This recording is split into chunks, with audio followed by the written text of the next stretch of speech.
Assalamu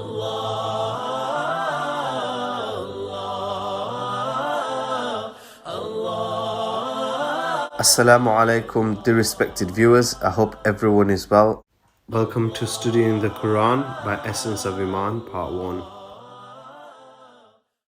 According to Thana-Ullah from Pani-Pati, India, who was the author of the Mazhar Tafsir, when we study the Quran, we should use these 5 principles in order to have a better connection with the Quran and understand its context more.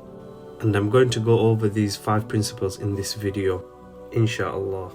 To begin with, number 1, pronunciation and recitation.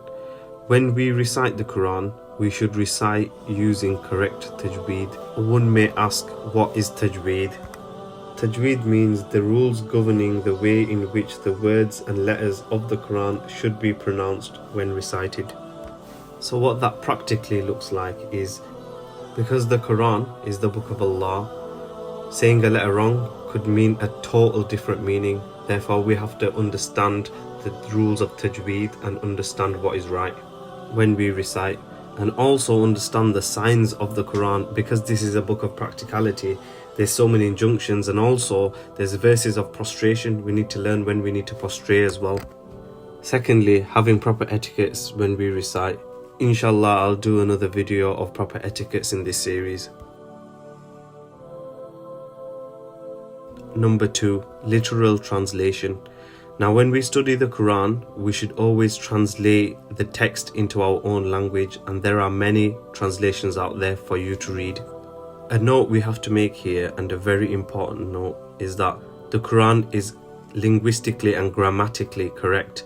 When studying the Arabic language refers always back to the Quran, because that's how grammatically and linguistically correct it is. So any translation that you may read will only be a translation.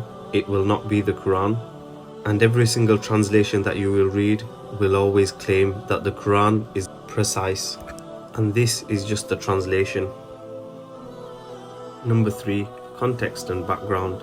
Now, when we study the Quran, we should always refer back to the place and also the time of when it was revealed, so we can understand the context behind this particular revelation. And also, when we take note of this, we have to understand the reason of revelation, so that will help us paint a vivid image and have a deeper understanding of what the verses are trying to say. Number 4, analysis and interpretation. Now, when we study the Quran, we will come across lots of words, and some words are similar to others, but they're not the same. Now, we have to understand why the Quran has stated these specific words and not the others, and differentiate between the two and understand their lexical terms. In addition, there are many commentators and commentaries of the Quran. If you have not read one already, I strongly recommend that you read one, because this will give you a deeper understanding of what the verses are saying and also their background and stuff like that.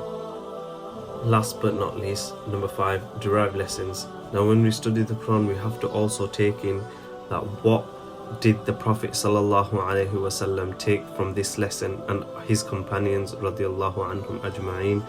And also, because this is a timeless piece, how can we then take lesson from this today, and also how can we then implement this into our lives today practically and act upon these verses.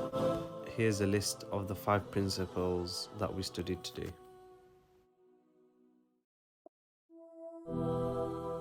Thank you for watching. Please subscribe for more videos and the upcoming series Studying the Quran.